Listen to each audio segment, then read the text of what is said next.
Muito obrigada. Eu quero agora convidar o José Adélcio Ferreira, que é diretor jurídico do Sindicato dos Oficiais de Justiça do Estado de Minas Gerais, Sindojus, para que ele também traga aí sua contribuição ao nosso debate. Seja bem-vindo e obrigada.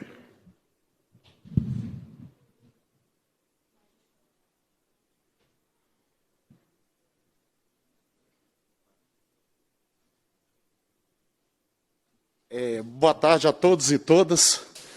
De modo especial, a presidente dessa audiência pública, excelência deputada Beatriz Cerqueira.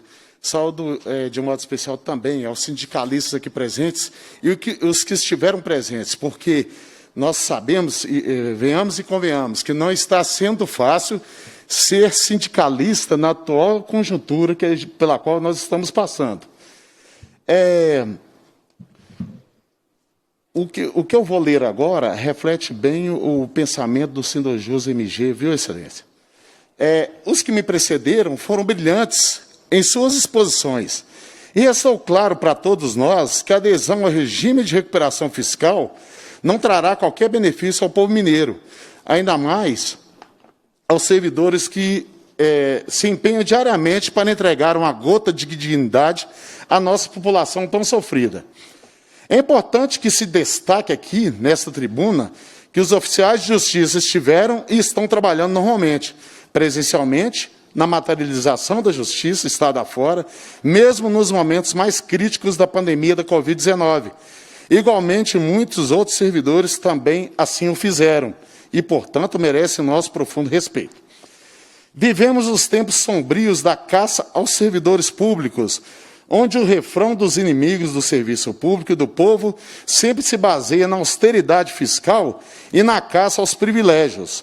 Uma enorme mentira que vem sendo contada repetidamente e que encontra amparo em boa parte da mídia.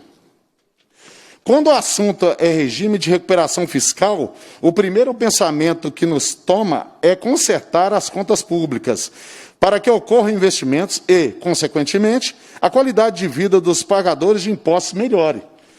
A pergunta mais importante é: que dívida é essa? De onde surgiu? Quanto já se pagou? Quando vai acabar? Para entender um pouco tudo isso, é preciso informação. E buscando essas informações, trazemos para vocês o ensinamento de Maria Lúcia Fatorelli, organizadora da Auditoria Cidadã da Dívida, por seus mais de 20 anos de estudos acerca do tema. Na origem da dívida do Estado de Minas Gerais, refinanciada pela União no final da década de 90, foram somados passivos obscuros de instituições financeiras privatizadas, como Minas Caixa, Benge e Credireal. Nas palavras da auditora, o que foi privatizado foi só a parte boa. Foram entregues às agências, à clientela, os créditos a receber, etc. Os passivos foram empurrados para a dívida do Estado, e o povo de Minas Gerais está pagando. Praticamente 1/3 da dívida refinanciada pela União não era dívida, eram esses passivos de bancos que foram empurrados. Ou seja, é preciso, num primeiro momento, entender a dívida para que se possa discuti-la, afastando-se as cobranças abusivas. Temos renúncias fiscais injustificadas, fundos de participação de estados e municípios insuficientes, ressarcimento insuficiente dos créditos devidos aos entes federados, de acordo com a Lei Candir, até a emenda constitucional 109, que revogou esse ressarcimento. Detalhe para o acordo feito por Minas Gerais em receber retroativos da ordem de 135 bilhões por apenas 8 bilhões. Aqui abrimos espaço para perguntar: como um governo estadual faz um acordo em receber aproximadamente 15 vezes menos da União, o que se lhe era devido em razão das perdas com a Lei Candir, e em seguida solicita urgência um projeto de lei que coloca o povo mineiro de pires nas mãos em face da mesma União? Não há lógica alguma nisto. O que se deixou de receber pelo acordo com a União quitava parte dos juros que o governo se diz emparedado dentro da ação no STF, sob relatoria do ministro Barroso. É de causar espanto o fato de que um credor abra mão de seu crédito para, em seguida, suplicar pseudo-benefício face ao devedor. Paradoxo aí, né, gente? Outro ponto é o crescimento da receita estadual com o arrefecimento da pandemia. O governo apresentou seu projeto de lei num momento de absoluta crise e quer usar desse oportunismo para empurrar o Estado ainda mais rumo ao abismo. Esperamos dessa casa e de nossos representantes muita parcimônia na apreciação do tema. Há uma clara sinalização de recuperação das contas de Minas Gerais com a melhora dos índices e, portanto, não podemos admitir adesão a esse regime de recuperação fiscal. Outro ponto de destaque é a fragilização do Pacto Federativo, porque a adesão a esse malfadado regime implica em colocar nas mãos de conselhos a decisão do destino de recursos pertencentes ao Estado. Logo, governador e Assembleia Legislativa, eleitos democraticamente por escrutínio secreto, representantes da vontade soberana da população, perderão poder decisório. Assim sendo, o Pacto Federativo será ferido de morte. A União, por seus membros do Ministério da Economia, junto aos conselhos, decidirá os rumos do Estado de Minas Gerais. Quais as medidas impostas por esse regime aos entes federados? E o que o regime de recuperação fiscal proíbe? Em vez de enfrentar os problemas de fato, gerar o desequilíbrio das contas públicas. O regime de recuperação fiscal impõe medidas de desmonte do Estado brasileiro.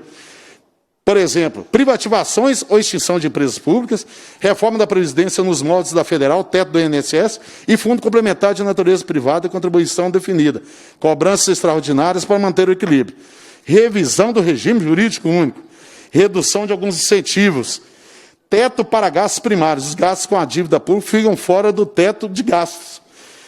Diversas vedações resumidas a seguir.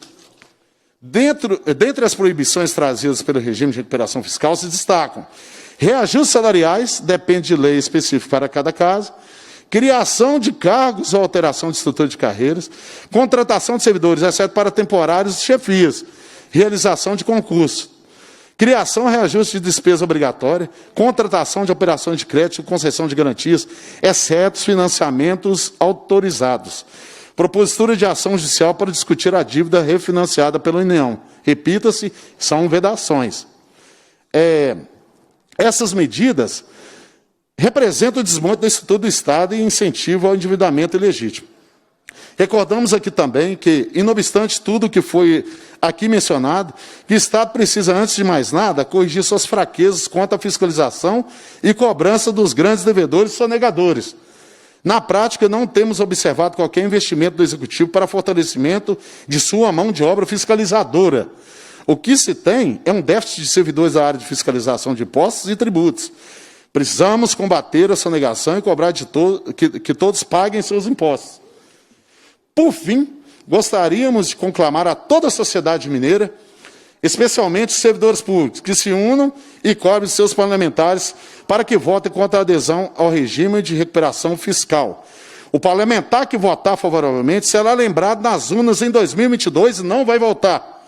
Somos muitos servidores pelo Estado e temos condições de banir dessa Casa Legislativa os que trabalham contra o serviço público e a qualidade de vida e dignidade de nossa população. O Sindojus agradece novamente a oportunidade, tá? E reiteramos que nós, Sindojus, Sindicato dos Oficiais de Justiça de Minas Gerais, somos contrários ao regime de recuperação fiscal imposto pelo nosso governador.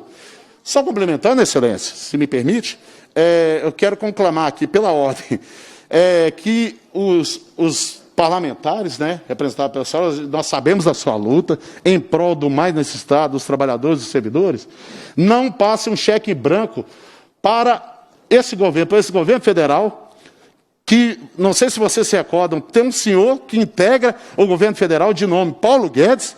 Nós vamos passar um cheque branco para essa turma que, nas palavras dele, colocou uma granada em nosso bolso e vai colocar uma outra muito pior.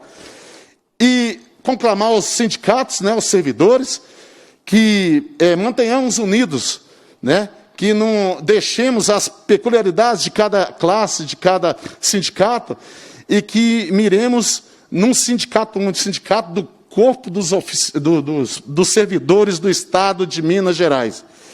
E, por fim, gente, enaltecer aqui, como muitos já disseram, a importância de Minas Gerais, né, para o Brasil, a importância de Minas, tanto econômica, histórica e política. Minas é uma das locomotivas do Brasil e não merece essa questão absurda que está tentando ser imposta aqui. Obrigado.